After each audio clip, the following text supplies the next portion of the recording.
Terceiro e último bloco do programa Em Foco, hoje conversando sobre a campanha Resgatando Nossa Cultura com Maria Pelarigo. E nós falávamos, Maria, no bloco anterior, dessa crise de identidade que parece que nós estamos agora nos defrontando. E caímos justamente no título da obra, Quem Sou, O Que Sou, Como Sou.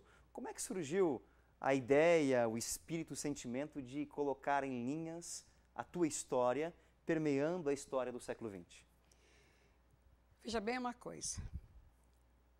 Antigamente, nós não tínhamos internet, muito mal um rádio. E tudo que eu sei da minha história, da história dos meus avós e até de bisavós, era passado no... Tradição oral. Tradição oral. Se reunia, inclusive aí no livro tem até aquela música do Padre Zezinho, Utopia, né, que retrata bem essa situação. Sabia tudo através desses bate-papos de final de semana, final de noite, os causos da família. Era muito gostoso, se sentava, pai, mãe, todo mundo ouvindo as histórias. Aí nós chegamos num ponto que nós vivemos um paradoxo. A tecnologia moderna, ela aproxima os distantes e distancia os próximos. Numa mesma casa, cada um tem seu computador, tem a sua televisão, está falando lá em Portugal, está falando lá não sei aonde. Então, os distantes estão muito próximos, mas cada um está no seu quadrado, vamos dizer assim. E a comunicação interna ficou o quê? Quase zero. As famílias não têm, eu digo, por base, a nossa família não tem tempo de se encontrar e bater papo. Quando, você vai ver que no meu livro, eu até faço esse momento histórico aí, aí eu conto no livro, eu recebi um título de cidadão honorário em 2007. Os vereadores não tinham muito serviço, foi inventar as coisas, foi inventar. O vereador, que na época foi o Rigobelo, para justificar por que escolhi essa pessoa, né, para ser aprovado e tudo mais, ele vai vasculhar a vida dessa pessoa e trazer, no dia da entrega, o porquê que eu apontei essa pessoa. Esse vereador que já falei, hoje é só diretor de escola, lógico, ele foi procurar toda a minha história e trouxe à tona coisas que até nem eu me lembrava que eu tinha feito. Porque você vai fazendo, professor, né? A vida inteira a gente ia batalhar. Aí a minha neta mais velha, por na hora dos abraços, tudo mais, aquela emoção, chorando, ela me falou assim, vó, que vergonha, vó. Eu sendo a sua neta mais velha, eu não tinha conhecimento de nada disso. Falei, filha, não é só você. A gente não tem tempo de conversar, mas vamos marcar uns encontros de família aí, quem sabe a gente, né, começa a colocar em dia essa história, essas coisas. Mas o nosso tipo de serviço... Não dá tempo. Né? Sábado e domingo não dá. Ela já estava para casar, como já se casou, e está morando lá em Mato Grosso. Conclusão, as reuniões de família sem oportunidade. Aí o que eu pensei?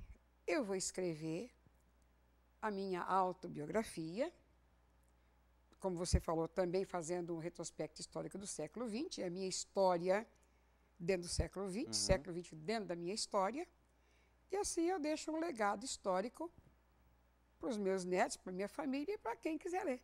O leitor, então, ao acompanhar o enredo do livro, ele vai conhecendo a tua história, você como se fosse um personagem que vai mostrando o século XX para ele. Exatamente, exatamente. Eu sou protagonista desta história do século XX, conto a minha história e passo para eles aquilo que... E teus netos todos leram? Ganharam. Mas leram um pouquinho, acho que cada um leu. Disseram que sim. Mas está na mão deles. E muita gente já leu, muita gente... Aí eu encontro, assim, pessoas, né, da minha idade, assim, né? Não sou muito velha, mas é a minha idade, né? Tá. E falam, nossa, é a minha história. Se encontra aqui dentro. Se encontra, por quê? Porque realmente aquilo que elas eles viveram. Aí tem um radinho, quando eu falo a evolução do rádio, tem uma ilustração de um rádio que não tem quem não pegue esse livro. Assim, na minha casa tinha um, meu avô tinha um desse, no meu pai tinha um desse, você entendeu? E assim por diante. Então, a gente está levando também as pessoas a se recordar um pouquinho, né? A viver um pouquinho aquela época, tudo que ele viu, né? Estou falando do ferrinho de passar roupa, falando daquele, como se lavava roupa, não tinha a máquina de lavar, não tinha isso, não tinha aquilo. Eu estou falando aquilo que eu vivi. E eu falando isso, eu estou levando para o meu livro as pessoas a se recordarem aquilo que viveram, e às vezes até emocionalmente. Tem pessoas, muitas. Maria, eu comecei a ler teu livro e eu choro. Eu chorava. E me lembrei de tanta coisa que eu chorava. Eu choro quando eu vou ler teu livro. Muitas pessoas. Eu não tive oportunidade de ler ainda, lerei agora o teu livro, mas olhando assim, duas coisas me chamam a atenção. O título e essa diagramação que foi colocada com o semáforo. Sim, fala um pouquinho para a gente, que abre, isso, nos dá o paro, penso, semáforo, sigo. O semáforo, meu farol. Paro, penso e sigo. Vermelho, amarelo e verde. Esse paro, penso e sigo, porque a minha maneira de agir é assim, nada na impulsividade, no imediatismo. Não. Paro, analiso, vejo, troco ideia, vejo todos os prós, os contras, tá? Penso bem e depois sigo. Só que, depois que eu parei, que eu analisei, que eu vi que o caminho é esse, aí ninguém mais influencia. Bora. E o título? Quem sou, o que sou, como sou? Quem sou? É minha vida. Quem eu sou? Quer saber quem eu sou? Como que eu sou? É a minha vida, é a minha história, então está dentro do livro. Quer saber como que eu sou? Você, por exemplo, leia.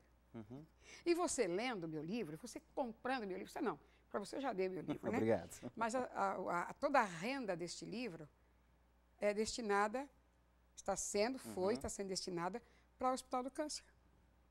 Além de ser uma viagem no século XX, de se encontrar aqui, ainda há arrecadação de renda. Toda. Quantas edições forem feitas, sempre estará para o Hospital do Câncer. Vai ser uma torneirinha pingando continuamente para o Hospital do Câncer. Sim. Maria, eu percebo que você é uma pessoa que preserva muito a memória, a cultura, a história. A prova disso é o livro, a prova disso é a tua campanha.